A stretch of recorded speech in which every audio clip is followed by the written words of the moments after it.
માન્ય વડાપ્રધાન શ્રી નરેન્દ્રભાઈ મોદીજીએ જે સંકલ્પ લીધું છે ભારતને ટીબી મુક્ત બનાવવાનું સન 2025 સુધીમાં, આ જ સંકલ્પના આધારે અત્યારે ભારત સરકારના આરોગ્ય મંત્રાલય તરફથી ભારતના લગભગ 347 જિલ્લાઓમાં 100 ડેઝનો ટીબી કેમ્પેન કરવાની સૂચના આપી છે, જેના અંતર્ગત આણંદ જિલ્લાનો પણ આ 347 જિલ્લાઓમાં સમાવેશ છે.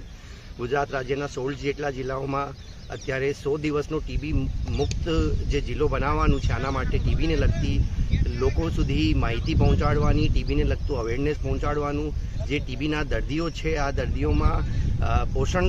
સ્તર કઈ રીતે વધી શકે અને નવા ટીબીના પેશન્ટ્સ આઈડેન્ટિફાઈ કરવાના. અત્યારે આખા જિલ્લામાં સમગ્ર આરોગ્યની team civil hospital Anand, sub district hospital Petlad, બધી જગ્યાએ બધી તમામ CHC ત્યાં ટીબીના નવા પેશન્ટ્સ આઈડેન્ટિફાઈ કરવા માટે અત્યારે અને સાથે સાથે ખાનગી એક્સરે લેબોરેટરીઝ સાથે પણ સંપર્ક કરીને અત્યારે ટીબીના પેશન્ટ્સ આઈડેન્ટિફિકેશનની કામગીરી પૂરજોશમાં ચાલુ છે. આજે આ જ અવેરનેસના ભાગરૂપે આજે આણંદ વહીવટી તંત્ર તરફથી, જિલ્લા આરોગ્યની ટીમ તરફથી અને મીડિયાના મિત્રો અને આરોગ્યની ટીમ સાથે ક્રિકેટ મેચનો પણ આજે અહીંયા એલિકોન ગ્રાઉન્ડ ખાતે આયોજન કરવામાં આવ્યું છે. અમે આશા રાખીએ છીએ કે આણંદ જિલ્લાના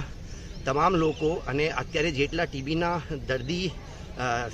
ટીબી ઇલાજ ઉપર છે આરોગ્ય તંત્રના નેજા હેઠળ, આવા તમામ દર્દીઓને પણ જે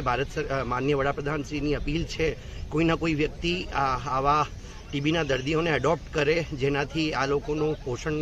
સ્તર પણ વધી શકે અને ટીબીમાંથી મુક્તિ પામી શકે. તો આ માટે આજે જે ક્રિકેટ મેચનું આયોજન છે, આ માટે આરોગ્ય ટીમને અને મીડિયાના તમામ મિત્રોને પણ હું ખૂબ ખૂબ અભિનંદન પાઠવું.